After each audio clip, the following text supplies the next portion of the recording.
Hello, and welcome to Futon Talks, a podcast where we take a look back at something that we missed, whether it be a video game, movie, book, music, dog.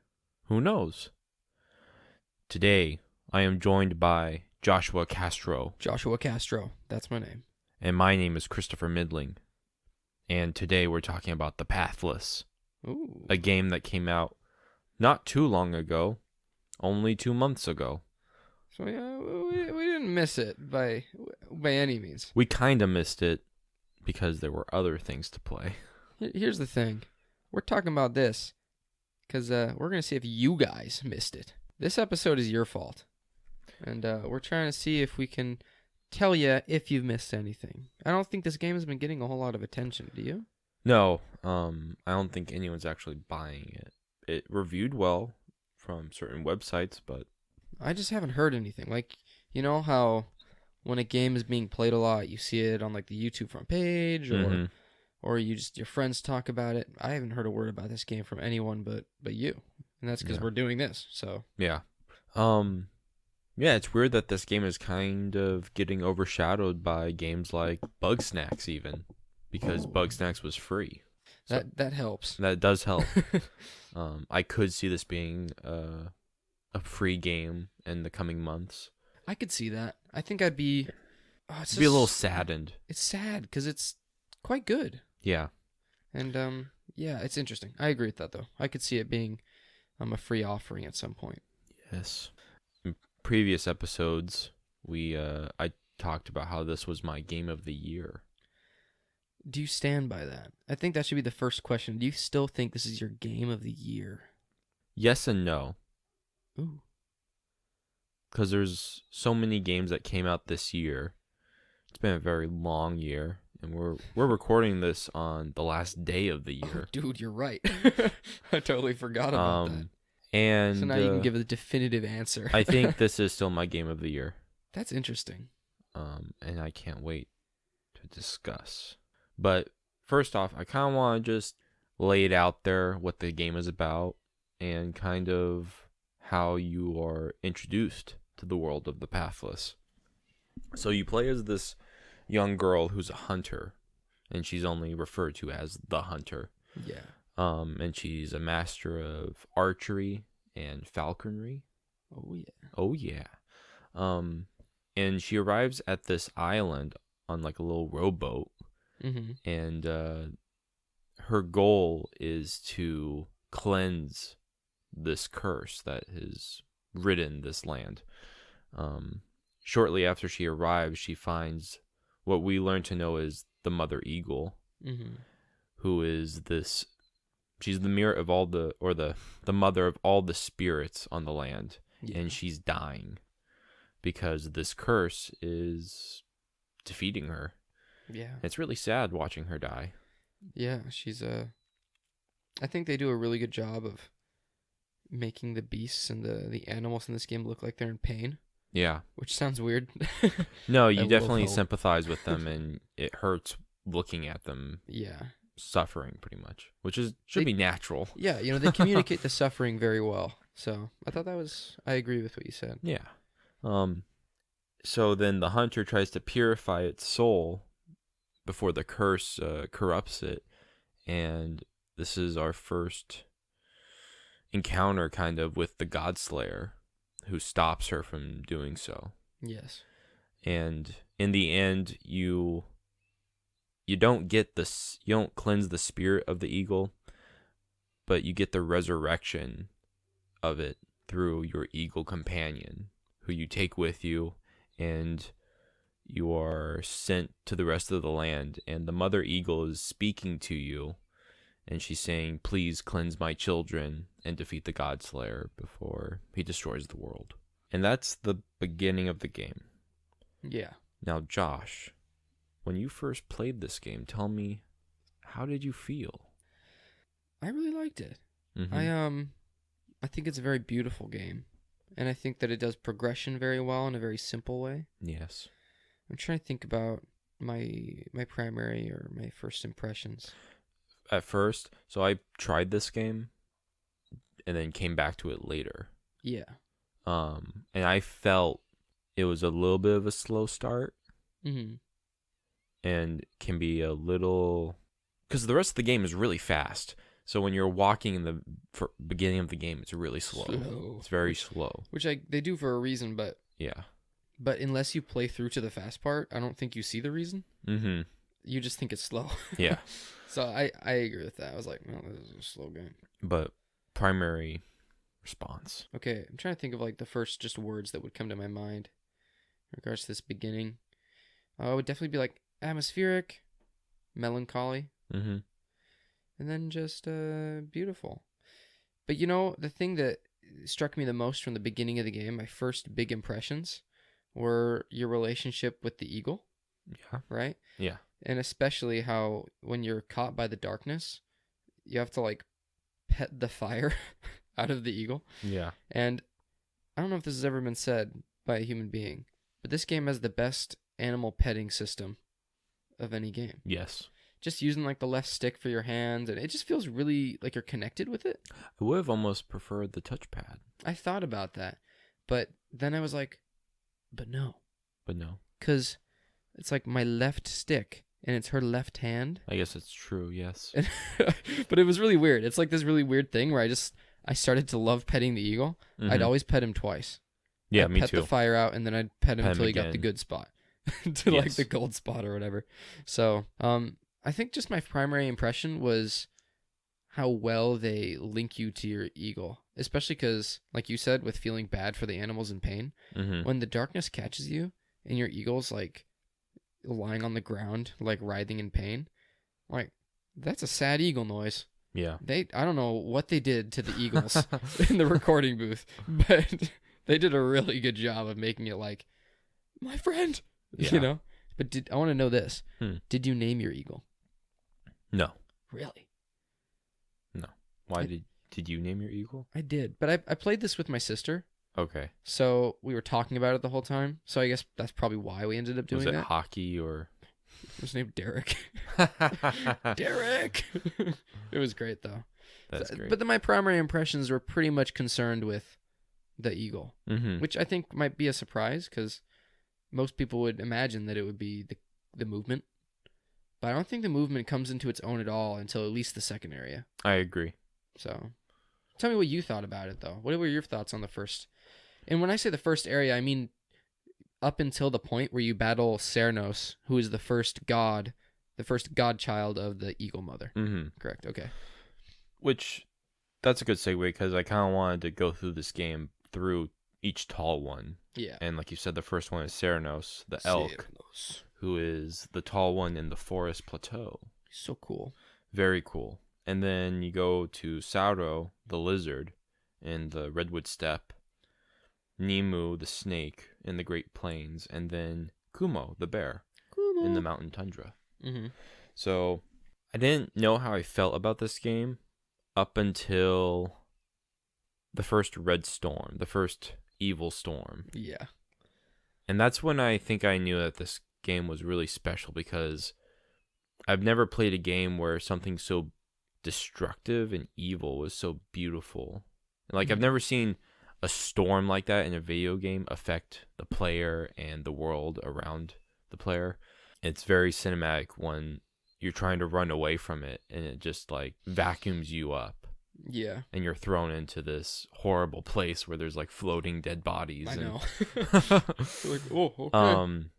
The puzzles throughout the world were interesting, and at first they're a little too simple and they take a long time. But once they get to the later ones where you're shooting through those little circles, And there's lots of them. there's lots of them.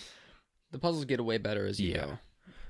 I can't stand the ones where you have to have the eagle pick up the pot and place the pot somewhere else. Dude, I love those. Yeah, like, I know they're bad, but I just like to watch Derek Yeah. just carrying this giant pot. Did he ever get caught on stuff for you? Oh yeah. There was this one time that I like jumped down and I was just sitting there waiting. And I waited there like for 5 minutes. Mm-hmm. And we were like running around looking for the eagle. And my sister was like, "Where is he?" And then like we walked back and he got stuck in a pit because I walked through the pit. He was just following me. He was just like flapping his wings. I was like, "Oh, Derek, I'm sorry." That's awesome. But yeah, those are boring. Those puzzles suck. But the first time after you cleanse the 3 obelisks in the forest plateau, that was, and like going from the top of one of them and gliding into the storm to fight Ceranos. So cool. Very cinematic. That moment made me cry. That whole fight, because it's so fluid how it happens. You go into the storm and then you can quickly just start sliding on the grass, hitting all the talismans, and then how you defeat the bosses. Ceranos will have, or all of them will have talismans on their limbs pretty much. So you have to catch up to them, shoot the talismans, and then let your eagle. What does he do there? Does he just like... We called it bird strike. Perfect. Eagle strike. Eagle strike, which sounds better than bird strike. Yeah. We're like, bird strike.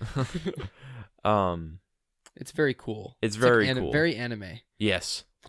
It like does a piercing sound. It strikes Ceranos. And then from there, you're put into kind of more of an arena boss battle where you're fighting Ceranos.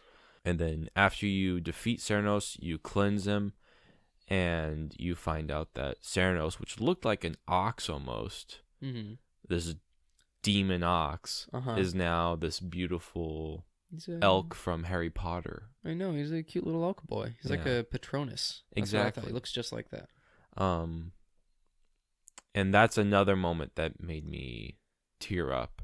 The first time that the tall ones give you the arrow, and the hunter just grabs it and it cuts to black, that gives me goosebumps every time. Yeah. I love that scene. And then watching them frolic away. I know. Goodbye. And you can visit them later on. It's very cool. So did you get all of the light stones for each of them? Yes. Nice. Did you? I got all of them for Ceranos and all of them for Nimue. Oh, okay. Nemo.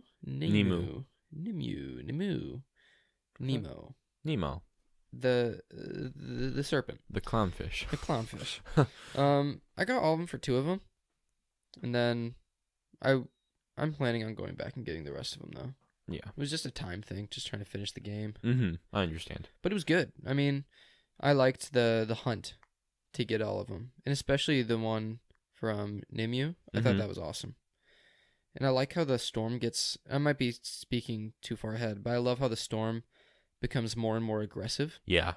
Like, because it starts following you. Exactly. And it's awesome when you're in the middle of a puzzle, and you just see the red on the ground. Yeah. And you're like... It's so cool. Like, you just see it come from the sky and land in front of you. It was always where you needed to be, too. I know. Sometimes it was, like, kind of annoying, honestly. Yeah. Because it's like... It got really annoying. I just need a key. You know what I mean? Like, just let me get the key. But yeah, talking to getting all the light stones, how did you feel about finding where the tall one died, pretty much? I think it's pretty sad. It leads you to its grave, almost. Does it? Yeah. I didn't follow it. Oh, you didn't follow it? The thing is this. So I did it to Nimue first. And just ran away. But the thing is, it seemed random to me. Because it would run to the left, and then it would run to the right. And I followed it for probably 3 minutes. But to me, it just seemed like it was just frolicking. Because my sister and I had read a wall where it was like, for Nimue to be happy, all she needs is to, like, frolic, like, what's the word? It used a specific word that was, like, listlessly. Or like without purpose or direction. Okay. So I was like, oh, Nimue is doing what she loves. So I just assumed, you know? Okay, so... And then when I got to Ceranos, I assumed it was the same thing. So I didn't know that. Yeah, so if you follow them, they will lead you to their carcass, which is this... Think of World Serpent in God of War. That's the size of it. And it, like... Ceranos would be, like, over a riverbed... Yeah. Into the trees, and like you can go through its skeleton. Ooh. Yeah. Because I know I found that. I just didn't realize it was Ceranos. Or at least I feel so like I did. Is it a secret location? No. You won't see it until it guides you. Oh, never mind. So it's because there are other than the other skeletons. Yeah, there are other skeletons, but these ones are even bigger. So it's special. I didn't realize that. Yeah. Well, I've got to go follow Ceranos and Yes, Nimue you as do. she wanders seemingly aimlessly. Yes. Well, that's cool. I didn't know that. Yeah, it was really touching and sad. So Yeah. I'm excited for you to actually experience that. Yeah, well, my bad. Annapurna and giant squid. Yes. You should have made your little animals look like they were going someplace, huh? Yeah. I don't want to have to follow them for 6 minutes to know if I'm doing something right. That's okay. But I will say, that is actually the best thing about the Pathless is that it doesn't tell you anything. Mm-hmm. And this is my main problem with the game, is that it goes from being very mysterious and from being almost obtuse at times, but in a very good way. Yeah. To being It's pathless, very derivative. Josh. It's pathless. Until it isn't. Yeah. You know what I mean? And then it shoves the story that it wants to tell into the last 30 minutes of the game. Mm-hmm. And I don't know, I really enjoyed the exploration. I felt like I was finding this world and I was finding my own path, right? Mm-hmm. And then, okay, I don't want to jump forward. Okay. But rein me in, Chris. Yeah. Pull my reins. Yeah. I gotta stop. Okay. I'm stopped. Stop. I'm stopped. Fighting Ceranos is also the first time that I noticed the score in the game. Oh, sorry. I thought you meant like a number score. No. I was like, there's a score? The musical score. No, yes. The composer of this game is Austin Wintory, who did the score for the Flow and Journey, other Annapurna games. Yeah. I think the music is what makes the game have all of its emotion. Mm-hmm. That and the animation from the tall ones and your eagle. Yeah. Besides that, this game would fall kind of flat. I think so. If it had any other type of music, I probably wouldn't like it as much. I loved the music, and I liked it all the time. I thought it was mostly good, Mm-hmm. but I wouldn't say fantastic, except for when it's the throat singing. You don't like that? I love the throat singing. Okay, I love that too. Whenever the throat singing kicked in, especially like during boss battles, Mm-hmm. I was like, I'm here for this. Yeah. And it was good. It was very good. Mm-hmm. So I agree. I liked the music a lot. But I have a question. Yeah. Did you have any audio issues? No, never. Did you? Because for me, I would often have music start and it would swell really loudly, and then I'd hear like a click and it would cut out. No, I've never had that. So I had that a lot. Really? Like, pretty consistently. It must have been a weird bug of mine. I'm sorry. It was like the music, because the music in this game is dynamic. Mm-hmm. I believe according to how fast you're going, what you're doing, if you're flying, if you're walking, I believe that the music changes depending on what you're doing and how you're doing it. Like Doom. Like Doom. This game is the new Doom. But I think that because of that, it had issues adjusting to what I was doing sometimes. Yeah. And so it would be like, and it's like cut out to nothing. That is so weird. And it was, it kind of brought me out of it a couple times, which I don't want to say that. Yeah. But it was very distracting because you'd have this really epic moment and then the music would just go, kind of a letdown. I was like, That is a big letdown. That would make me really upset. So it was a bummer. It's one of those things where, again, it's like, oh, that could have been so good. Yeah. But, it's a bug. Were you playing with headphones or just stereo? I had a mix. I would say half the game I had headphones. Then the parts of the game I didn't were stereo. Now, were you using the headphones, the PS5 ones? It happened with PS5 headphones, and it happened with stereo. Really? That's what I mean, is I think it was the dynamic music. Mm. I think that's why it was happening, was Probably. it just not knowing what to do. It doesn't know how to conclude, kind of like... Yeah. Just kind of ease out of it. It's like it just reached the end of a track in the middle of a track, and was like... Because I agree. I think it just didn't know how to transition between things. And it was still good. I still enjoyed the music, but it made it harder for me to go crazy for the music. Yeah. I just want to explain why I'm not gushing as much as I would actually like to. Because I do like the music a lot.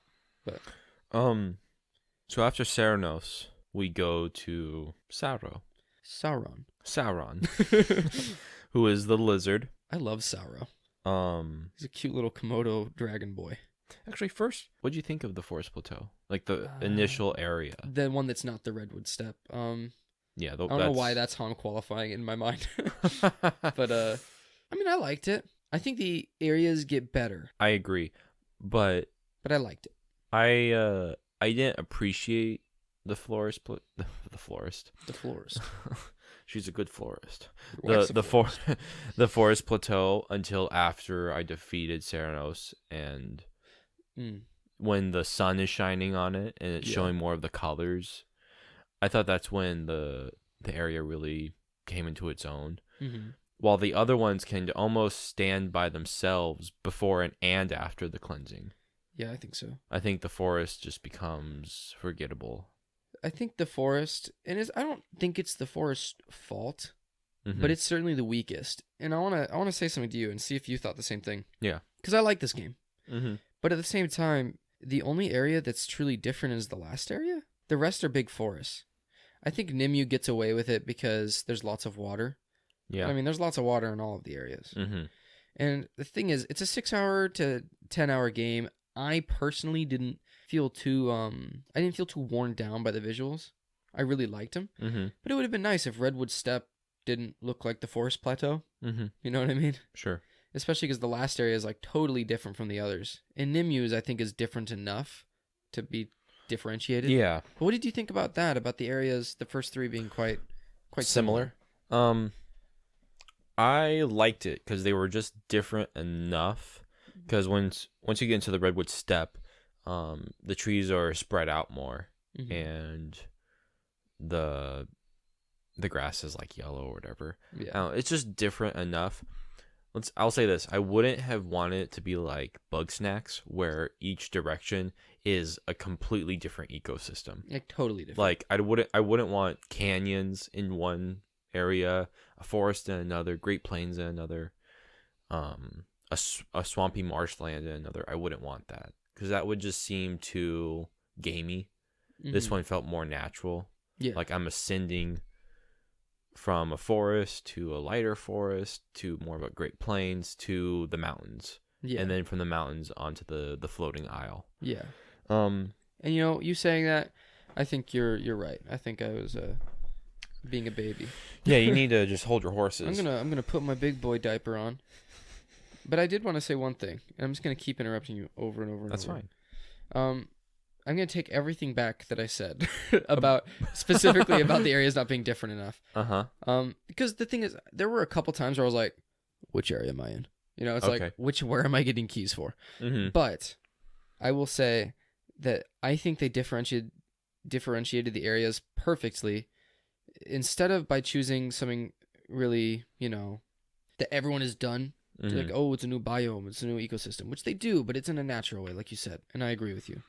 I like that they differentiate it and that you can tell where you are because of the statues to the different tall ones. Yes, the obelisks. Exactly. If you're near Nimue, if you're in Nimue's land, you're going to see snakes. If you're in Sauro's land, you're going to see lizzies.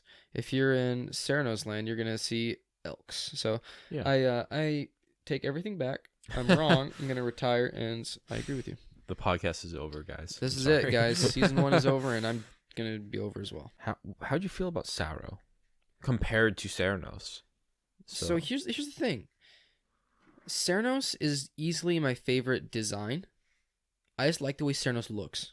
The ox Yeah. ish. He looks more intimidating to me, but that's not to say I didn't like the other ones. I love the other ones. Mm-hmm. But I really liked Sauro's land, the Redwood Steppe, Yeah. because it was the first time that we were like seeing all these statues of a lizard, but we're like hunting a giraffe. Yeah. And so it sparked a ton of conversation between my sister and I, like, what do you think? Do you think he's going to be a lizard? Like, do you think he's going to transform? And we read a lot about Sauro, and we like learned a lot about the philosophy of his people, and I just thought it was really cool. So Yeah. I love Sauro because I got really involved in the lore in Cool. Sauro's land. And I love the lizard. Yeah. Also, he looks like Tegus. He From- can eat anything. He cannot be stopped. He was Tegus the lizard for me. So Yeah. yeah, so I like Sauro a lot. I like Sauro too. I felt like He has a very evil name. yeah. I thought it was an interesting decision to name him Sauro. Yeah. Even though, like, I get it, but Mhm. like, I mean, come on, guys. You know you're not gonna tell me you don't know what Lord of the Rings is. Right. You can't name a good spirit Sauron. It's like naming the spirit of like fairies Satan. Like it's just you're going with a notion. Anyways, Yeah. I'll shut up. No. I agree. Because the other ones they sound like mythical They beings. sound nice. Sauro. Sauro. It's like it's a little too close there. Let's call our new beast Hiddle. You know what I mean? Yeah. In the Redwood Steppe is when we first start seeing the other puzzles. Yes. The torch puzzle, which I love. I love the torch puzzles too. And except for sometimes. But except for sorry, but I'll let you talk. And this is where you shoot them through the targets. Mm-hmm. And I like these ones a lot. Me too. Talk to me about the puzzles in this game, Josh. I really like them. So, this is like, for me, once you get here on, this is generally the level of puzzle I enjoy. Mm-hmm. Where it's like, I gotta think. And, but only a little. It's like when you play a puzzle game on your iPad. Yeah, it's literally like that. Like, it's not hard. Yeah. It's like very easy, but it's relaxing. Mm-hmm. It really walks the balance to the point where it never actually really challenges you. Yeah. But it just lets it be relaxing, and it's just hard enough that it's rewarding when you figure it out after you kind of didn't understand something for very long. I like that answer. Yeah, I'm glad you like that. And I agree with you. I really like the puzzles in the later areas. You do better. The mirror puzzles are probably my favorite. Oh, I like those where they bounce. Mm-hmm. And you have to have Eagle move them Mm-hmm. every which way. So after Sauro, which actually, let's talk about his boss fight, which is completely different. Each boss fight is very different, and that's what I found most impressive is that every boss fight, mm-hmm. while adhering to the same main themes, obviously, yeah, they're each different, and I found that really, really, really well done, and they all ramp up in difficulty perfectly. Mm-hmm. But again, none of them are hard. Yeah. In fact, I almost wish they were harder and less forgiving. I don't know if you can fail. You can't. Did you ever get knocked out of the arena? Once during Nemu. So I got knocked out of the arena a couple times, just because I suck at video games. Okay. But yeah, you just keep going, which I didn't feel right. Did not feel right to me. So I feel like they could have done this a couple of ways, but I think I like the way that they executed it the most, because they could have let you died and then just respawn, but that wouldn't have fit the narrative. It wouldn't make sense. And then either they could have kicked you out but have to chase them again, but that would have just felt really repetitive, and I wouldn't want to do that. Because the chase takes a while. It takes like 5 to 10 minutes. It's enjoyable, but not the kind of thing you want to do twice in a row. Yeah. And it's very cinematic, so once you do it again, it loses all of its luster. Yeah. But having you just be knocked out of the arena and to quickly just go back to where you left off, it felt like the story's always moving forward. It's never taking you back and having you repeat something. And it doesn't tickle my fancy when it comes to difficulty in games, but it does with the narrative. Yeah. And it's something where this game is a lot like Shadow of the Colossus. And that's why I think I love this game. Mm-hmm. Just because it is so reminiscent to me of it. But that game, in Shadow of the Colossus, you can die. And it does suck. Because you have to get all the way back up. You have to go all the way back up. So I think Shadow of the Colossus would have been better if it didn't have like a health bar. And if it just had a stamina bar, just like this game. Yeah. But talking about Sauro's boss fight really quick, it's very different because this is where it starts kind of combining the arena fight of Ceranos. And then if you ever get caught in one of the storms, you have to hide. Yeah. And if they see you with their light, they'll attack you and you'll be hurt. You'll be like kicked out of the storm. Oh, is this the first time where you have to hide from the fire? Where you have to hide from the fire, which I do not like. It sucks balls. Because they did a bad job. They got a little better later on, but it just doesn't work. Especially when they introduce lava into the mix in Nemu. But yeah, it's just a little slow and it's a little annoying because some of the camera angles that they put you in, it makes it a little hard to navigate the area. I didn't even realize what was happening. Like, so this is the thing. It's not obvious where you can hide. It's like, so you're in a hallway and there's these windows that go into the hallway, essentially. And through these giant windows, and what Chris is talking about with the floor being lava, well, I guess that happens later. But this beast, Sauro, is like throwing up fire into the hallway through these windows. Yes. And when he does it, it just like looks like it fills the hallway. Mm-hmm. So I thought I was just supposed to run to the end of the hall. Because like, what else, what else am I supposed to do? Sure. And so I'm just running and it just get hit, and you can't die. Yeah. Because It'll just shoot you back to the beginning of the hallway. Of that segment, yeah. Exactly. So you just keep getting hit. And it took me forever until I accidentally landed on like behind a rock. And then it just worked. Mm-hmm. Anyways, the good thing about these boss fights too is since I didn't know if I could die or not, it made it really tense. Yeah. So that was effective up to a point when I did just find out that, oh, you can't die. And I think that messed it up for me a bit. Is that I learned so early through this that you just can't die. Yeah. I was like, I wasn't knocked out or anything until Nemu, which is our next area. Mm-hmm. Any before we move on to the Great Plains, any other thoughts you have on the Redwood Steppe or the story so far? I do. I think this is the first place that I found one of the big puzzle rooms, like the big puzzle temples. Yes. And you get an achievement for each of these. I think there's one in each area or something. I believe so, yeah. Now, I obviously didn't know that these existed, and so I'm just doing puzzles, and I'm just trying to get keys. And, it wasn't here. It was in the next area, so sorry for jumping ahead. Okay. But I was in Nimu's region, and that's the first region where I was like, okay, I want to collect all of them. Because I didn't realize that you could even collect more. It doesn't tell you, but it's in a good way. Like, it sounds bad that I'm like, I didn't even know. But it's like, it was fun to discover, I need to collect 8 more. Yeah. I liked that. Anyway, so I discovered that there. And so I pretty much would, do your pulse where you can see where all the evil is. And I'm just going from place to place. Mm-hmm. And I got to the point where I had, like, all but one of these keys. Okay.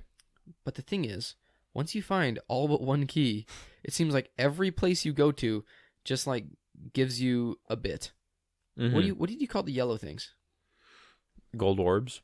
That's a better word. I called them bits and or beans. Nuggets. Little nugs. So how did you feel when you did so the first time I did one of these big old puzzles that takes like 20 minutes, I was like, okay, it's going to be the last key. Perfect. I saved the worst one for last. You got the big one. And then it's like, have a bean. I was like, I liked why? it. So I went and got all of the gold orbs. Yeah. So I had the most flaps that the eagle could have. How many is it, by the way? I think it's 10. Yeah, I have 8. Okay, yeah. So, I mean, I love the little activities you can do in the game. Like you said, there's the small ones where it's just shoot an arrow through a couple of hoops and you'll get a couple of gold nuggets. And then there's the ones where you just see them really high up and you have to figure out how to get there. And then there's the torch ones that come to How long did it take you to figure out the weird stacked boxes one? weird stacked boxes one? They're like little Japanese Shinto lanterns. Yeah. There'll be one that's like 1 high, 2 Oh. high, 3 high, 4 high, 5 high. I didn't realize 2 that till I'd minutes. finished the game. Because I kept trying to shoot them. Yeah. Because you shoot everything in this game. Yeah. And so I'm just like... Yeah, you just walk next to the smallest one and you go up and up and up. And I like that came to me in a flash at the end of the game. But I was like... There's a lot of puzzles that deal with height. Yes, and that's what I realized. I was like, oh, you follow from low to high. But, yeah. But I was like... like, I was so confused. I'm sorry. It's like, it's not even hard. It's just like that you shoot everything else. Mm-hmm. And then I didn't see them. So I saw them in the first area. Didn't understand them. And I was like, I'll come back to it. I never saw them again until I finished the game. Yeah. Never noticed them. Did you ever find the altars to pray at? Yeah. Okay. But only in like Nimu's land. Oh, okay. Weirdly. But you cleanse them when you pray at them. Yeah. Give you bits. Then there's the one with the butterflies where it's like a race. It's like in Mario with the red coins. Yeah. I like those ones a lot. I don't hate them. I like them. I liked them until I got to the final land. The tundra. The tundra. And then there was this one that I did it like 4 times. And I'm like 99% sure I got all the butterflies. And like I just couldn't find the last one. So I was like, oh well, and I just left. It always helps before I even start, I hit L1 to go through the hunter site.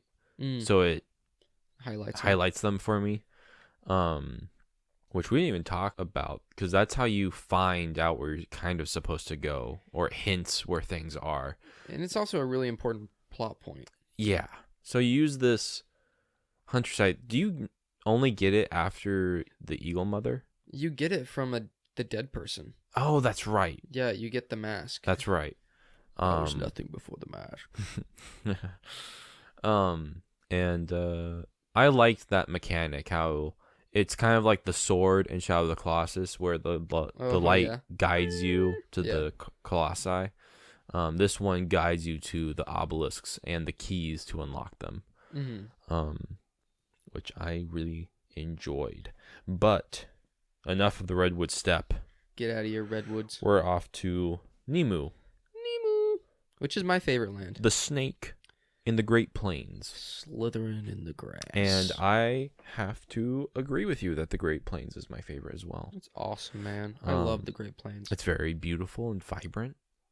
Has lovely creeks and water. So falls. green. It's very green. But talk to me about the Great Plains and Nimu. I'll tell you the first thing that comes to my mind when I talk about the Great Plains. So first of all, this is where the darkness gets aggressive. Mm-hmm. And this is the first time where like my sister would be like, where's the darkness? It's not where we saw it last time. And we'd like turn around and it would be like looking at us from like behind a tree. Yeah. And we'd have to like run away. And for me, this is where the darkness really came into its own as a part of the game. Like a character in itself. Yes. And I think that without the darkness, this game would not be good. I think it wouldn't be bad, but yeah. It elevates it so much. Yeah. I think the darkness is reflective on the tall ones themselves and their characteristics. Because we'll get into the tundra later on, but the Eagle Mother will say, you're off to my youngest child who is the most aggressive. Yeah. And he was. Oh, yeah. But and Nimi was like very unpredictable. Yeah. And I think that it acts very like that. sporadic and just going wherever it pleased as many times as it wanted to. But please continue about your experiences in the Great Plains.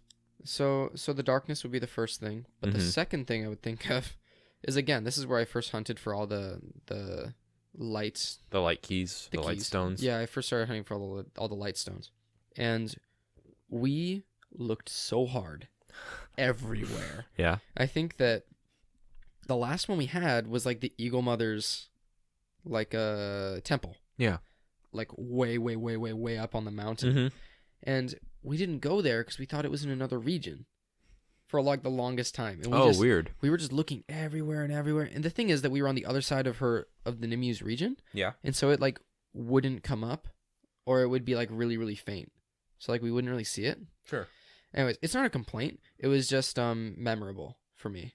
Hmm. And then us like going on this huge journey to get all the way across the land, and then finally going up into where the temple, and it being the last thing we needed. It was just very memorable to push through, and then get to see Nimue frolicking, and but it was great.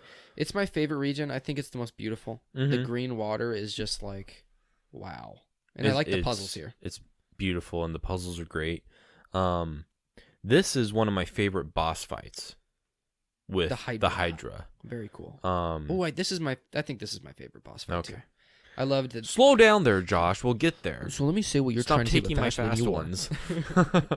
But yeah, how did this boss fight has some ups and downs and some twists, some turns that I wasn't expecting, and some very memorable scenes. It does.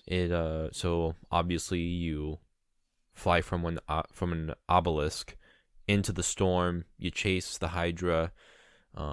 He has 6 points of pressure, I think, this time, or 6 talismans. And then you're teleported, which I thought this was always kind of awkward, how it would teleport you to this Coliseum. It's because this game is so good at being like having perfect flow. Yeah. And like feeling really natural. Uh-huh. But then like you shoot it enough and it just stops and looks at you and you're like, meet me in the park at 6. Yeah. It's very weird. Yeah, it is pretty weird. But you are in this, you're always in like a circular arena. Mm-hmm. And this time the Hydra is in the middle in this lava pit. And his heads are just poking out. And at first there's 4 of them. And one of them swings, one shoots fire, one does like a laser of some sort. But this at first I thought was just super easy. Mm-hmm. Up until it comes back to life like 3 times. Yeah. So you have to take away all the heads, I think except for 1, 3 times. And after the first time there's 6 heads, and then the second time, after the second fight, I think it ends up with 8 heads, right? It has like 8 or 9. It has a bunch. It has a lot. And if you mess up, it just grows them all back. So yes. You have to like perfect it. Mm-hmm. Which is, I guess, the right word. You have to do it all. Yeah. And this was like the first time where I felt like the boss was chaotic and almost, it felt like playing like a 2D side scroller, or it felt like playing a bullet hell game.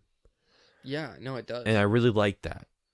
And it just made for a very chaotic but enjoyable experience, and kind of just really fun to watch while I'm playing it, because all these things are going, and it just flowed really well in the boss fight.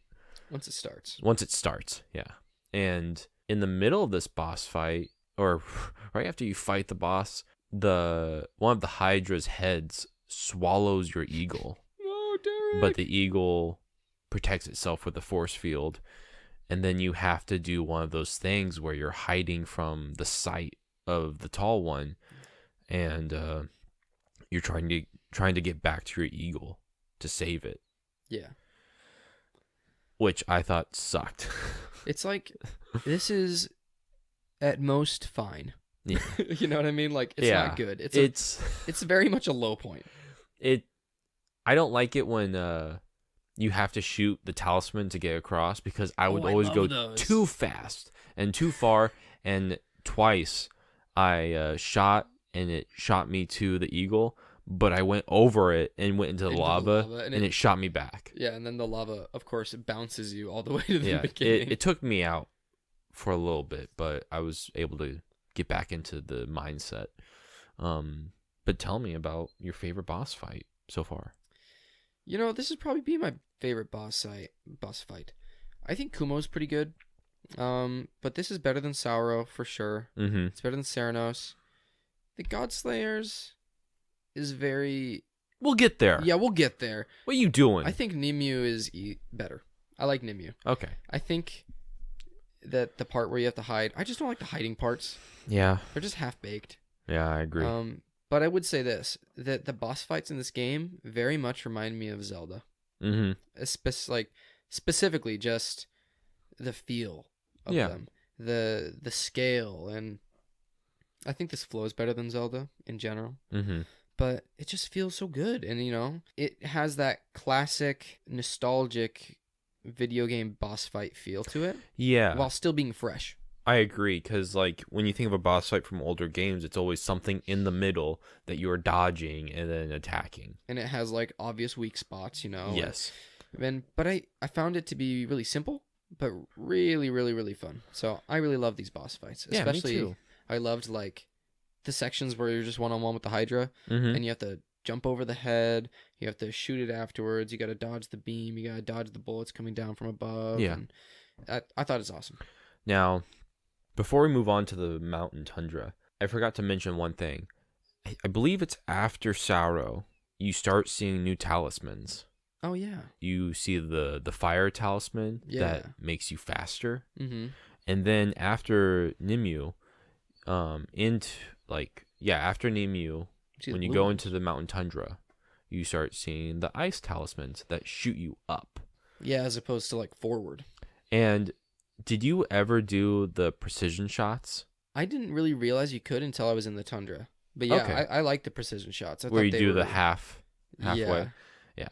There's a trophy for getting 10 of those in a row. Oh, is there? But you can't like miss with one. Yeah. It has to be 10 perfect shots.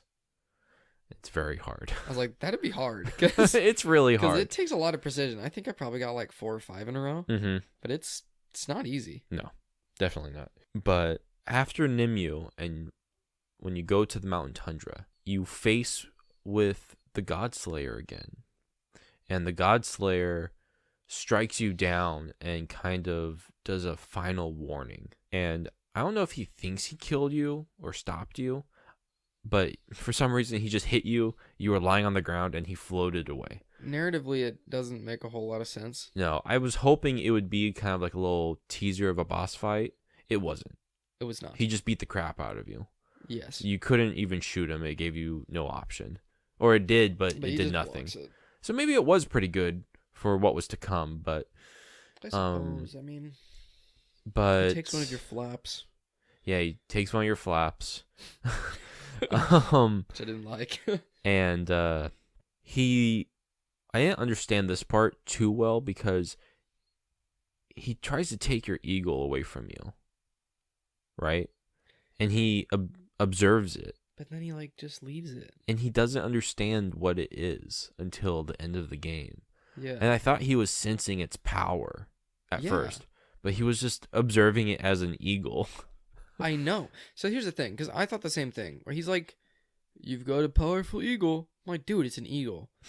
You know what I mean? Like, and then it takes one of its flaps, Yeah, which I assume is representative of its power. probably, yeah. But like, Yeah. it's just very odd. It's like, okay, that's just annoying. I wish they didn't do this. At this point, I had 8 flaps, so I thought it was just a minor inconvenience. No, same. I had like 7, and I was down to I was like, 6. what are I you was doing? like, it's like, dude, you took one flap? Like, what do you? It's like, oh, you broke my nail. I know, and then I like got it back in like 5 minutes. I just went and got a big bean from the store. Yeah. But it just narratively is bad in my opinion. Like, Mhm. I get that he should confront you, but I felt it would have been more effective if he sent some sort of henchman after you. That was like, he doesn't even care what you're doing or who you are, so he's going to send his henchman to kill you. yeah, Or something, but obviously he is the Godslayer. He's by himself and he wants to be by himself. yeah. Because you never see his followers or anything. Well, you They're do. all dead. Yeah, they're all dead. So it's a hard problem. I don't know what I would do to fix it, but it certainly feels, in my opinion, out of place. It's But- it's a little out of place, especially if you're just going to do pretty much the same thing again. Because it kind of happens 2 or 3 times, It does. but we'll get there. But after that, your eagle wakes you up. It's like, hey, get up. It's very cute. It's He's, like, on very your chest. cute, and you both nuzzle. I love it when he nuzzles me. Yeah, it's I'm a simple man. I want a bird nuzzle. But you cross this bridge, and then you kind of go into this area that's very foggy. You don't know where anything is, and it's huge.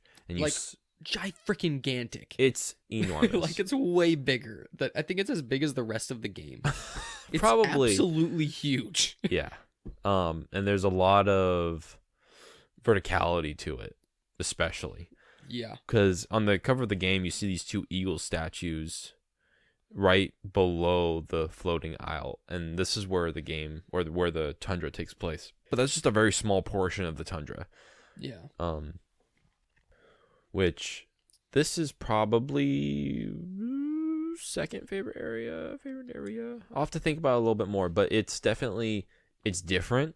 Mm-hmm. It's vast, and it has a lot of clever and hidden areas that I really like. A lot of caverns. There's that little volcano, which actually is where the boss fight takes place. But at first, I didn't know that.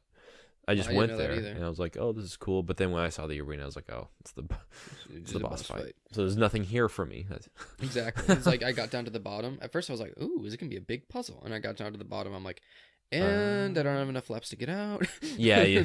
At first, I tried flapping out too. It's huge. It's super tall. Like you can't flap out. So I was like, "Okay, I'll freaking walk." I know. Thanks a lot, Annapurna. But I mean, all the areas had really good weather effects. The light rain, the heavy rain, the lightning. But this one has the snow, the blizzards, and the intense fog, which I think could have benefited the forest if it had fog. Ooh, you know what I'm saying? I liked that. That would have been really nice. Something different.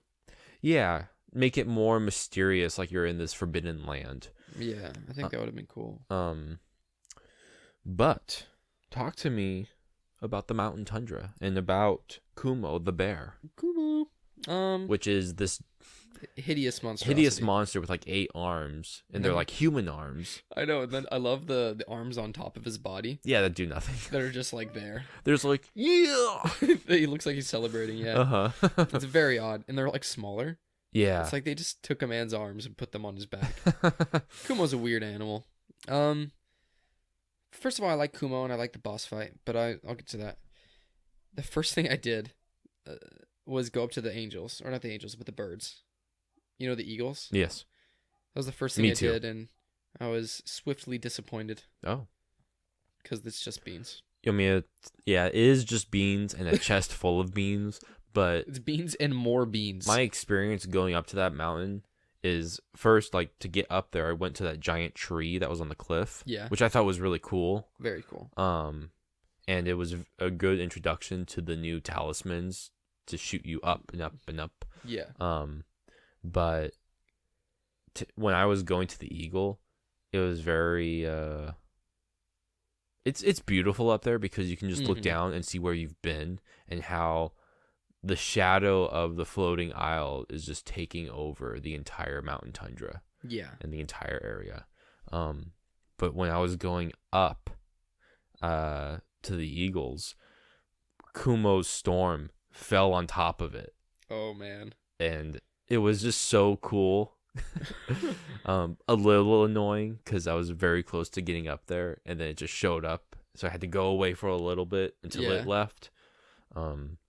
Because it was following me, I just had to trick it, kind of. Yeah. But I really like that area. It's probably the most, I want to say, memorable or distinct area in one of these biomes, kind of. The eagles? The eagles, yeah. Yeah, they're super memorable. And, you know, despite what I said about just getting beans, I mean, they could have put 1 key up there instead of They 2 could beans. have. But I get it. I get it. I'm not complaining. I liked it. I mean, I do like it up there. And I thought the journey was cool.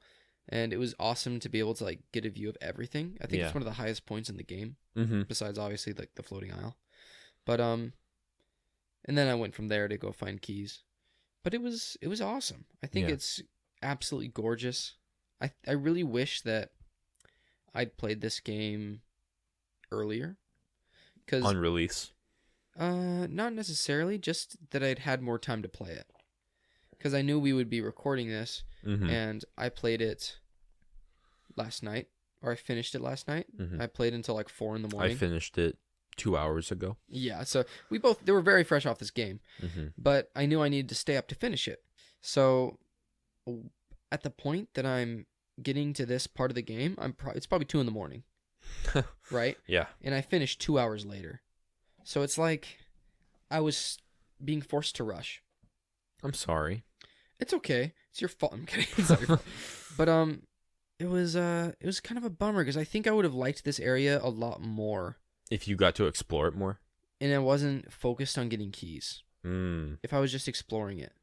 I still enjoyed it a lot. Yeah. It's just when you're trying to finish something and the game just keeps giving you beans on beans on beans. It's annoying. It's annoying. But at the same time, like, I understand, and it wouldn't have bothered me if I wasn't in this mode, or I'm just like, I just gotta finish this, man. It's like 2:30. But so, I think my memory is tainted by that. Yeah. But I did like it, and I liked the puzzles in this. I think this is the most atmospheric area, and I think they do a great job with selling the story. Yeah. In this part. Yeah, because this is also where most of Godslayer's followers were. So you see a lot of corpses, and you see a lot of statues of Godslayer now. Yeah. Which I don't think there were any before. No. So this was kind of cool. It was he was erasing Kumo's memory and just erecting other statues of himself. Yeah, like there's not even a lot of Kumo here. It's really just yeah. It's Godslayer's land. That could also be because Kumo was the youngest one. That's true too. So maybe it just didn't happen fast enough. But also, like, was Kumo mentioned very much before this area? What do you mean? I always felt like Kumo came out of nowhere. Like, I didn't even know we were going to Kumo's land when the Godslayer paid us a visit on the elevator. No, I remember that. I probably just missed it, though. I remember being like, because there was three on the totem. So Kumo has his own totem. Yeah, but it's like away. It's far away. I think I just didn't hear something that the Eagle Mother said at the beginning of the game. So I was like, oh. Another cool thing that they could have done is have that layout of all the obelisks and all the areas be the hub, and you go each which way. Ooh, I would have liked that. That would have been kind of cool, but I also like just ascending to godhood pretty much. You're going to the heavens. And it also makes it so they can increase the verticality in each level. Yeah. To go with your flaps. So it makes sense, but it would maybe for another game. Perhaps. Will be cool. But Kumo, he is very sporadic and aggressive, and his chase is... I like his chase a lot. I do too. I didn't have a hard time with him as I did. I think I had the hardest time with Sauro, actually. Really? For some reason, he just kept getting away from me. But with Kumo, I really liked how aggressive he was, and it made it more tense. I love the raining fire. Yes. It was much more than the other ones, and it made it more engaging. Yeah, for sure. And I believe he had 8 talismans, 4 on each side. Yeah, he had a ton and of them. I liked it. I like having the chases be a little longer, not in time, but longer in challenge. Yeah, I guess. I feel that. Just being a little more difficult. And he had at first I thought he was going to turn into a frog because he was leaping. Oh, yeah. So I was like, oh, so you're going to be like a giant toad, which I thought would have been kind of cool. That would have been really cool. But I guess toads wouldn't do well in tundra. Yeah. Now that I think about it. I guess that makes sense. But Kumo, when you start fighting him in his arena, this reminded me a lot of a boss or one of the Colossi in Shadow of the Colossus. Oh, yeah? Do you know which one I'm talking about? No. Oh. I've only fought 2 Colossi. Well, I guess you missed 10 of them, so we have to go back. You want to know what I missed? What'd you miss? It's a hot take. Nothing? I missed a lot of pain. That game makes me want to die. You're foul. I know. I know I'm wrong. But I'm telling you, that game handles so bad. Well, maybe in Season 2, you can take back what you just said. We'll see, man. I hope I can. I hope that's the truth. But Kumo's boss fight is, like we said, he's just the most aggressive. He's very cool. I like the way he crawls on the walls. Yeah, how he crawls. He's very cool. I loved shooting the 2 talismans on his back and then quickly using the eagle strike on him. I know. All in you feel so one cool. motion. Yeah. Pa, pa, Yeah, it was very cool. And but he was easy. He was very easy when you're fighting him on the ground because he was just so telegraphic. Yeah. And I think they gave you. I felt like they gave you too much time sometimes to shoot the limbs or shoot the pressure points. What would you call those, pressure points? Yeah. Or just like stopping the attack. Yeah, both. I mean, it's a pressure point, but it's also stopping the attack. Shooting the pressure point stops the attack. So yeah, there you go. I felt that there was a lot of them, but they were still too easy, and there's too much time given to you to do that. I feel that. How did you feel about Kumo? I liked it. I think that it probably was a little too easy, but at the same time, I liked how long it felt. I liked how the more you shot him, like the more on fire he'd become. Yeah, he got more angrier and angrier. Yeah, I mean, it reminded me of what I liked from the Hydra fight. It reminded me what I liked from Nimue is just, it's kind of this gauntlet where it's not hard to do the single thing, but it's not panicking and messing it up once. Yeah, right? For sure. So I liked it. I liked it. I'm glad. But again, like the rest of the game, it wasn't hard. Mm-hmm. This is an easy game. Yes, it is an easy game, and it's very, what's the word? Accessible? Accessible, perhaps? Thank you. Yeah, I mean... That's a word I would use for it. I don't think it's even meant to be hard. I mean, it's meant to be, like, at least relaxing and at most exciting, but never hard, so... Yeah. I felt like with Kumo, it was easier, but there was a lot more going on. Yeah, I think that's a good way to put it. There's just.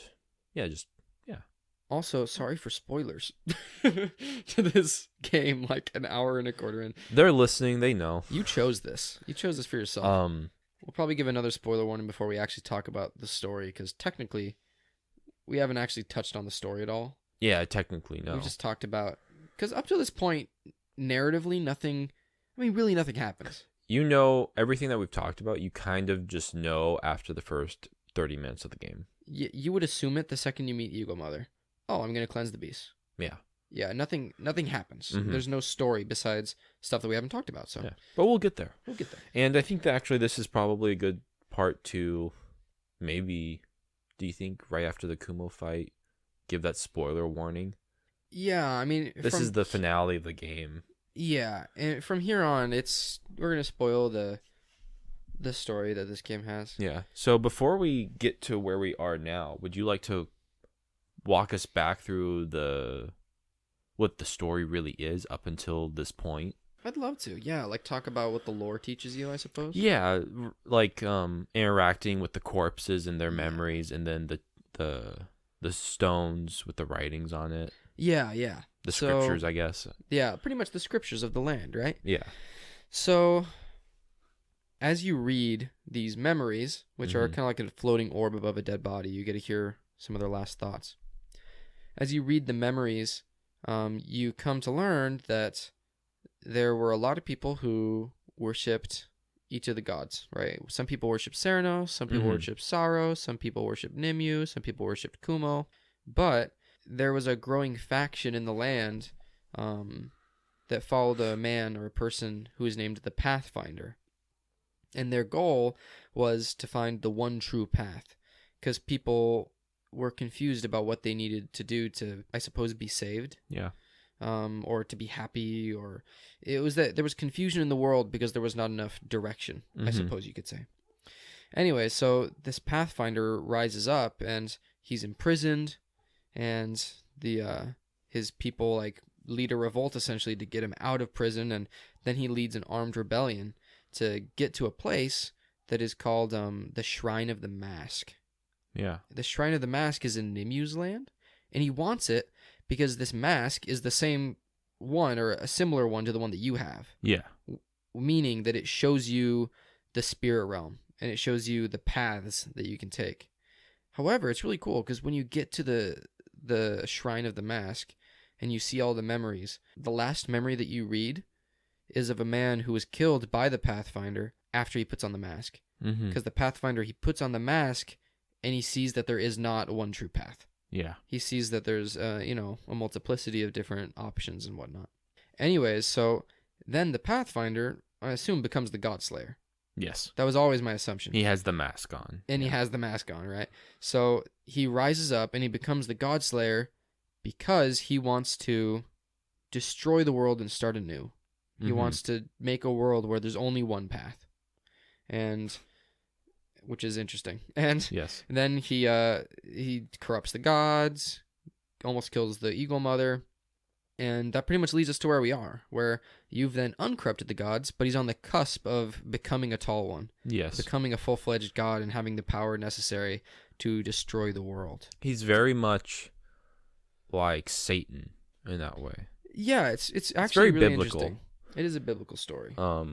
Because obviously Satan doesn't want agency for others, and then it doesn't want Christ people to and be his able to make followers choices, want right? agency. So after Kumo, you are sent to the floating isle. But right before this, actually, the God Slayer takes away and smites down your eagle and takes his power for his own. Oh. And this was the final god, or the final tall one that he needed to ascend to godhood. Yeah. Which I was so upset when he took my eagle. Me too. And then to see my eagle turn into that twin-headed demon. I know. Where'd that head come from? But so from here, when you're on the floating isle, you have a broken bow, and you don't have an eagle, and you're walking towards this tower where the God Slayer resides, pretty much. And this is a very slow part, but it's intentional. You're damaged. Your eagle is attacking you as you're walking towards this tower, and it's just very upsetting. But after you get through, but quickly, yeah, I couldn't ever tell where I was supposed to go. What? I don't know if it was the gamma on my screen, but it was a dark plane of nothingness in front of me. That is so weird. It took me like 15 minutes to walk up this stupid hill. After this podcast, I'll show you what it looks like on my screen. Dude, it was like straight up, it looked like your screen. His TV is off. Like straight up, like I could see the tower, and then there were shadows on the screen. Maybe your room was too bright with natural light. No, it was dark. I turned everything off. It was the weirdest thing. And I kept trying to... It was very upsetting. Because it was like, I can't walk. The thing is far away. Every time I find a place to like go to where I can hide, the bird will hit me right before I get there. And I'll fly 13 miles backwards. And then I have to like... Anyways, it was... I'm sorry. I found it unappealing. Wow. As a gameplay mechanic. It really worked for me. Well, I'm glad. Because it was totally immersion breaking for me. Because oh of like my gosh. how many times the stupid bird hit me. Yeah. And the fact that I couldn't find anywhere to go. There was no cover. But I'm excited to see it on your screen to see if it was just a TV problem. Or, I think it was because it's very clear artistically where you're supposed to go. Okay. I'm excited to see that. But you finally get under the tower where you see the monuments or statues of all the tall ones, all 5 of them. So you have Sero, Sauro, Nimue, Kumo, and the mother eagle. Yeah. And you sit down and you pray. Kind of, right? It's in this... Yeah, you like pray or meditate or whatever. Yeah, you meditate even. And then you go into this spirit realm where you see all the tall ones living kind of in their spirit form after you cleanse them. They're all cleansed. And they... I forgot. Do you see them and then go through the red? Yes. Yeah. So they give you your new bow, a spirit bow. Yes, it's very cool. And then after this part, they all kind of embrace you, and it's very cute. And then you are sent to the top of the tower to face the God Slayer and challenge him. And how did you feel about this boss fight before you get your eagle back? That was okay. Mm-hmm. You know what? Can I tell you what I would have done if I were designing this game? Tell me. I would have had the God Slayer sick the eagle on you and just fight the eagle. Yeah. and then the God Slayer's in the background, and you have this really long boss battle with the eagle, and after you finally get the eagle to the point where you can cleanse it, you get like halfway through cleansing it, and then the God Slayer like stabs you in the back, and he's like killing you, and as you're dying, the eagle begins to fight the God Slayer, and it resurrects you, and then you fight him together. I feel like you shoot a million arrows into the God Slayer, and the eagle just is there. Yeah. And I really wish that, because the relationship isn't between you and the God Slayer, it's between you and the eagle. Mm-hmm. And I really wish that, because honestly, if I was there, I'd be focusing on saving my friend. Yeah. And so, I don't know. I kind of thought that was a missed opportunity. Yeah. Or like, I really think it would have been a lot more effective if it was you and the eagle. Mm-hmm. But, because you die anyway, unless you like get every stone, right? Yeah. But anyways, I thought it wasn't bad. I thought it was an okay boss battle. Mm-hmm. It felt generic. Also, I can see that. Did you know that it's Troy Baker? What? The God Slayer's Troy Baker. Don't say that. Why? Why is he Troy Baker?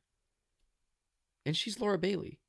You're lying to me. I kid you not. You're lying to me. I kid you not. They had these, I don't believe you. They paid these voice actors hundreds of thousands of dollars to say random stuff just so they could cut it up. I don't think it's a real language. It's not. I freaking promise you, it's Troy Baker and Laura Bailey. Because I watched the credits open-mouthed. Oh my gosh. Right? Why? No, I felt the same way. And so... Why do they need to be in everything? Thank you. So it just almost tainted it. Oh my gosh. Nothing against them. It's just like, you could have had your dog do these lines. Oh my gosh, that hurts. Why'd you pay these people money to say nothing? Now, I love them. I think they're very talented. They're but good actors. They don't need to be in everything, especially something that's not in a real language. Thank you, right? Anyway, so I felt the same way. Oh my Again, gosh. not anything against them. They're fantastic actors. But like, why? Oh my gosh. Anyways, I thought it was like computer generated. Anyone could have done this. You could have given anyone a job with this game, right? But you they could have instead paid an picked intern. The biggest voice actors in the world. They could have like farted into the microphone, okay? And use like a keyboard to make different sounds. Yeah, it's oh my gosh. Anyways, so I thought that was interesting. It's very upsetting. It is, but yeah, and then just I don't know, and I might be nitpicking. Mm-hmm. I might be nitpicking, but I felt like the boss, it fell flat for me. There were parts, like, once you and the eagle are together, and then I think it's good. I think you're right. But the lead up to it falls flat, and it didn't have to. Does that yeah, make sense? because it definitely pales in comparison to Nimue and Kumo's boss fights. Totally. At least, yeah, sorry, I'm glad you agree with me. But no, I agree with you. And I really don't mean to be hard. I like this game, but that's how I felt. So after you defeat the eagle while fighting the God Slayer, you cleanse its spirit before the God Slayer. So wait, no, the God Slayer takes the eagle's spirit and becomes a tall one. Yeah, he does. And before he like smites the eagle, right? He's like in the process of crushing it. Of like crushing it and to get rid of it. There. Yeah. But you beat him to it, and you go and you take the eagle's spirit into yourself.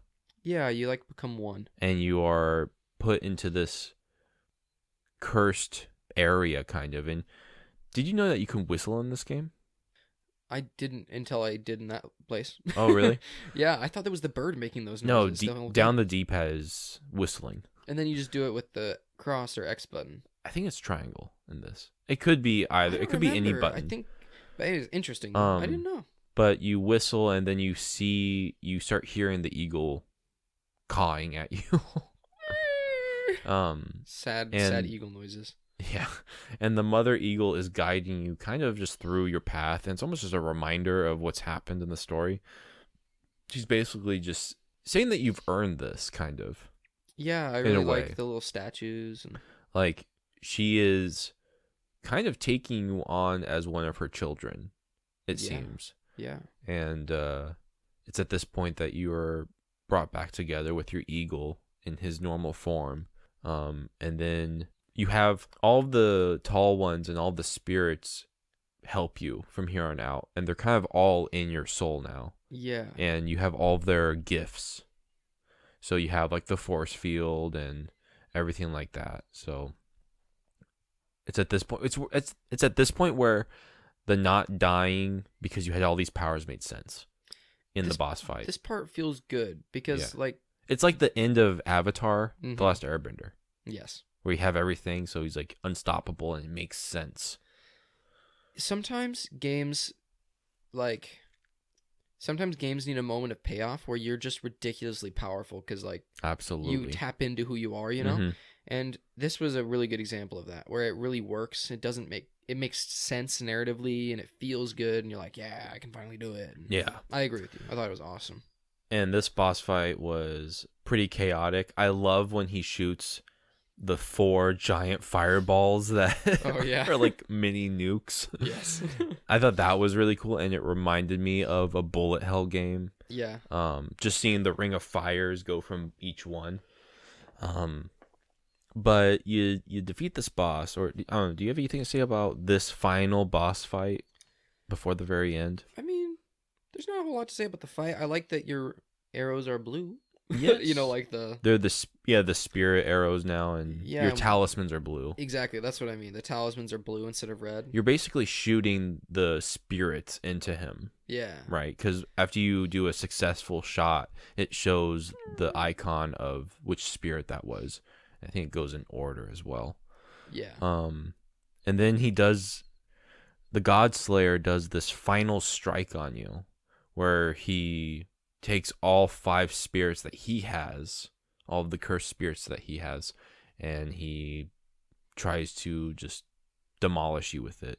So you have to quickly shoot like 10 times into him or something like that. Yeah, something ridiculous. That's good though. It is pretty good. Did you fail that at all? I didn't, but I think I did. it's because I got the halfway times a couple times in there. Oh, okay. See, I didn't think you could do that because there wasn't the halfway mark. Oh, yeah? I didn't see that. Maybe there was. But I failed the one time. Oh. And I kind of liked that I did because I got to see what one of these big moves do. Yeah, what? I never saw him. So It what did did they do? it did this crazy animation where he just like, I mean, you can't die, but It pretty much murders you. he pretty much murders you. Like there's nowhere to hide. Like you get hurt. But then he goes into it again, and then I finished it. And once the God Slayer is defeated, he rests on the floating isle, and he kind of is talking to you, and he's like, "You're mortal. How can you survive having all these spirits inside of you?" And the hunter basically just tells him that there is not one path and the world is pathless, or what is it? The journey to true knowledge is pathless. I have it all written down. I have all of their last lines. Oh, thank you. So she says, there can be no single path to truth. And he says, but the people with no clear path to follow, they will never find salvation. And then she says, to follow another's path to salvation is to never truly know it. Each person must find their own way. The truth is a pathless land. Mm-hmm. Before we finish this with the story, I do have to say that a lot of the dialogue is redundant. Yes. And they say the same things every time. They didn't need to hire Troy Baker and Laura Bailey for this. But maybe that was the clout they needed, but I don't think so, because the clout they have is Journey and Abzu and Flo and Flower. These guys are Edith Finch. Like, these guys are not, they're not slouches. Yeah, they're not nobodies. Yeah, I mean, it's just bizarre. They own this almost indie realm. It might be that Troy Baker and Laura Bailey wanted to be part of this game. That's probably true. I imagine that's more likely. That they're like, oh, we'll do it. Like, I sure hope they did it, free. But or something. Like, can you imagine getting paid this much money just to be like, yeah, I don't know. But how do you feel about the writing of the dialogue? I guess I'm getting right into the story. I don't like these lines. I don't know how I feel about the message of the No, story. that's what I'm saying. It's a little redundant and a little It's like really on the nose. nose. On the nose, yeah. Like, It's like, oh, there's good and evil, and there's this guy just wants one path, but she wants many paths. and it's like, so here's the thing. In the world today, there's and this, I don't feel this way. Okay, I'll just say what I think. There's a lot of discussion about truth being subjective Mm-hmm. and about each person having their own truth. Yes. Now, I agree with everybody having a different path, but I don't think they should have focused on truth, Mm-hmm. because I think that at the end of the day, there is an objective reality. Yeah. And even though we can all have different experiences within that reality, Mm-hmm. reality is reality and truth is truth. And it doesn't come from me being religious. It comes from needing, and humans needing to have an understanding of the world around them. Yeah. For example, freedom doesn't mean that any opinion you have is true. Mm-hmm. It means you can have the freedom to have a wrong opinion. Yes. Does that make sense? Yeah. So, two people can believe totally different things, but it doesn't mean they're both right. Mm-hmm. And so I just think that this discussion about truth and how the truth is a pathless land, I just think it's false. I think that there's truth. You know, gravity will pull you down to whatever has the greatest mass. That's Yeah. just true. And I think that people are not going to find true happiness in life unless they are good people. Mm-hmm. Now, as a Christian, I would say if you're not Christ-like, you're not going to find happiness. Mm-hmm. What I mean by that is if you're not a good person. Now, another person from a different religion or a different philosophy would say that in a different way, Yeah. but they would mean the same thing. Yeah. And I think that's a universal code that you have to, if you want to be happy in life, you have Mhm. to be a good person. And I only say this to give an example that truth is not relative. Mm-hmm. Truth is something that is objective and that transcends culture and that transcends race and it transcends philosophy. Where I think that certain things are true. They're just true for everyone. Yeah. And there's different paths between those truths, but there's a floor and there's a ceiling and there are walls. And it's not just important that we understand that for philosophy's sake, but it's important because without boundaries or truth, Mm-hmm. we really can't exist. We can't grow. Anyways, I don't know if any of that makes sense. I didn't like the ultimate message. And also it seemed, okay, but I'll let you respond to me before I say anything else. I guess, No, please, did that make please sense? go on. Yeah, please say what you're going to say. And I think it was also on the nose that the person that wants to create the one true path Mm-hmm. is called the God Slayer, Yeah. and they kill all of these gods of more naturalistic faiths. Mm-hmm. Like, it kind of felt like a weird attack towards monotheistic religions. Does that Yeah. make sense? Yeah, it makes Where sense. it's like, oh, you know, he's a god killer because he thinks there should be one path. Mm-hmm. I just thought it was very, very on the nose. That was all. It's just, I agree. it doesn't leave a lot of room for, like, breathing? I Yeah. don't know. Does that? It's like, oh, we get it, you know. Mm-hmm. Anyways, I don't know if any of that makes sense. I don't know if that was on purpose. But what did you think? I agree with you. And a part of me almost shut off the story in my brain. Like, at least the message of it.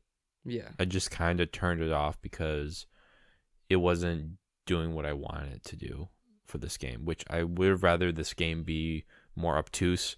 And I almost wish it didn't have any dialogue, like subtitles. Like, they can talk, but I wish I didn't know what they were saying. Me too. It would have just been a battle of good versus evil and more simplistic. I very, very much agree. Because I think I was in love with this game Mm-hmm. pretty much up until, like, the end of the boss battle. Yeah. Where I was just like, oh, like, that's it. Yeah. And I wish that, exactly like you said, I wish that there were just no words. Mm-hmm. That we just didn't know what they were saying. Yeah. Because it really left a sour taste in my mouth. Yeah. Where it was like, oh, you know, This like, again, or this again. And, yeah. and it's not only this again. It's not something it's not only like, a bloody dead horse. It's like something that I don't even think is true. Like, I think it's dumb. Yeah. Like, I don't think it takes a lot of thinking to understand why it's not true. Yeah. Anyways, so, true, whatever. But I agree with you. I wish it didn't tell you anything. But yeah, I was speechless when the game ended. And then the next thing I saw was voiced by Troy Baker. Oh my gosh. And I was just like, whatever. I was like, I'm going to bed. I hope none of that is too controversial, but that's how I feel. Yeah. I think the main thing that we can pull from everything that we've said is that it's too on the nose. Yeah. And it does feel directed at something. Yeah. In a really weird way. Yeah. Like, I don't know exactly what it's like, okay, I get it. Calm down. It's okay. Godslayer. Maybe a little nuance would have helped. Would have helped. But to kind of close us off here, you defeat the Godslayer, but you take all of his negative energy and spirits into yourself, and the hunter basically dies after she cleanses the world, but the eagle is still there, so she sends the eagle out saying, bring light to the world, which is a good message. Great message. Could have just ended with that. Could have. Now, you didn't get all of the light stones, so you didn't get the extended ending. No, but I looked it up on YouTube. Okay.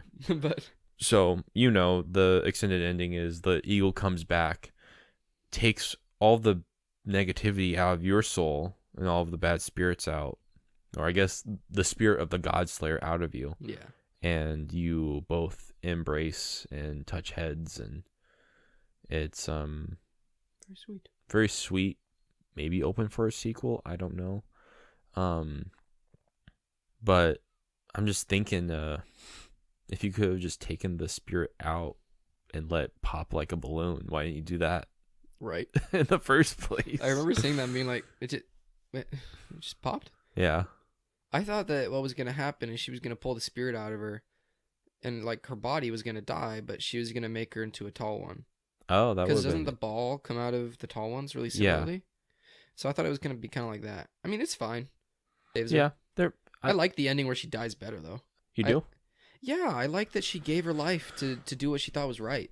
That's true. I mean, she still did powerful. In the end, and that's true as well. But then again, why did the eagle fly away, only just to come back and? You forgot. You forgot. So that's the Pathless. Would you want a sequel that fleshes out the story? Do you want it to be the hunter still, or would it rather be just a completely new area, new characters, new gods, or do you want it to somehow connect with this one? Or should it just be left alone forever? I think it should be left alone. Kind of like Journey. Yeah. And it's weird because I think I've said a lot of negative things about this game. I think I've talked about the story. I've gotten stuck on a bunch of things. I've had bugs. But at the end of the day, I thought it was a very good game. I guess you can't really top Godslayer as an enemy. Right? Like, he was going to destroy the world. So, I think it was an experience. And I don't think I'd want a sequel. I think it's perfect just the way it is, except for all the things I want changed. But you know what I mean? I don't want to touch it. Okay, so do you have any fast ones for me? I do. Do you have anything written down for fast ones? I don't. Okay. I tried not to write literally anything except those quotes. Okay, that's fine. I just have a few fast ones. Ooh. But first, a couple questions. A couple medium ones. Wow. I love medium I think ones. we already touched on this, but your favorite area? It's got to be Nimue. I love Nimue's area. I love the green water. Yes, I agree. The Great Plains is perfect. Just awesome. A second would be Mountain Tundra. I agree. What's your favorite boss fight? Kumo. Simply because it doesn't have the hiding section. I agree. Kumo it respects your time more. Yes. And there's a lot going on in a short amount of time. But it's very close, though, between Hydra and Kumo. Well, I mean, Nimue and Kumo. I can't say his name. Kumo. But I like Kumo. Kumo's my favorite. Of all the old ones' designs after you cleanse them, which is your favorite design? Of after you cleanse them? Yeah, after you cleanse them. It's got to be Tegus. Sorrow. Oh, yes. He's a cute lizard boy. He's a cute, yeah. Like, cute the little others are lizard. way more imaginative because he's straight up just a lizard. He is, yeah. Tegus and I have a bond. Yes, you do. That's I keep thinking that you're referring to the lizard as Tegus by name and not by... That's his name now. Okay, Tegus, the lizard. Tegus. I think that you don't Not understand. Sauron. You're right. It should be Tegus because that's not such a menacing name. Right? Tegus just sounds like he's your neighbor, Yeah. you know? It doesn't sound like sorrow. That's true. I didn't even think about that. It doesn't sound like deep sadness or like the Dark Lord himself. Did I tell you I changed my handle on Twitter to Tegus the Lizard? No, I didn't. Well, You don't post anything on Twitter, so I wouldn't know. I don't need to. I just need to be able to see Tegus the Lizard whenever I'm on Twitter. This is true. Do you have a favorite talisman? Ooh, between like the orange, the blue, and the normal? Yeah. Orange. I like when you're running and you hit one. And you do like a backflip? You do like a freaking flip and it does the special sound effect. Yeah. I think it's awesome. I like the blue. I mean, not the blue. The orange. I like the orange the most too. Ooh. But the blue is the Blue's most cool. useful. It is certainly the most useful. They're cool. Favorite puzzle type? I like the fire. I agree with you. I think the torches is probably the most clever. I think they're the best ones, but I also want to give a shout out to the ones where you can't use the eagle. Oh, and like those dark realms. Yeah. Like when you're next to the statues of the cursed ones. Yeah. Yeah, I like that. I like those too. Just because they really mix it up and they make you think differently. I enjoy those. I like those Yeah. ones. You just have to rely on your movement, pretty much. Yeah, your own abilities and the... Not having the eagle help you. Yeah. Because I you could like just those. flap. Yeah, all the way to the You top. could easily just finish everything if you had the eagle. I will say my favorite puzzle was in the frozen tundra or in the mountain tundra. Mm-hmm. There's this giant like cavern that you go down with these hanging cages. Mm. Did you see this one? I don't think I found this one. It's where you have to... It's a hoop puzzle where you shoot the hoop through a cage onto a target, like on a wall. Oh. And once you do that, the cage is lifted up to where you're supposed to shoot through like 3 cages on each side to unlock 2 different doors. Ooh, that's that cool. It grants you one of the light stones. Oh, I like that. That's cool. Yeah, it was a long puzzle, and I liked just like going all the way up. Yeah, I like the ones that have a sense of progression. Mm-hmm. What's your favorite moment? I don't know. It might have been... It's hard, because part of me wants to say it occurs in the tundra, but I also feel like the tundra is very dark. Yeah. Probably just the entire experience of the third realm, Mm-hmm. which I feel like is kind of a cop-out, No, I think it's fine. but I just really loved it there. Mm-hmm. When I first started going through and getting all the keys, Yeah. it just was awesome. It's And so just beautiful. exploring the entire because the world. darkness was gone. You Yeah. know, just getting to be It's there. beautiful. The game is so beautiful when there's no darkness. It's gorgeous. I don't know how it... Again, this is another game where I'm like, I've never seen these colors before. You Right. know? It's beautiful. Yeah. They do It is. so much with so little. Mm-hmm. I agree. My favorite moment is the first encounter with Ceranos after you cleanse all of the obelisks. And that first time chasing the cursed one. That's fantastic. Such a great sense of scale. Because, like, you're just this tiny person floating on an eagle towards a giant orb of red darkness. You can't see how hard I'm nodding, but it's hard. Mm. It reminds me of the storms in Mad Max, Ooh. where they're just It's another game we're devouring supposed to play. everything. Yeah. And a movie that you should watch. True. That's all I have for the Pathless. Thank you for joining me, Josh. Thank you for having me. And thank you all who are listening. Have listened, will listen. Thank you. Thank you. And we'll see you guys next time. Bye-bye. Bye.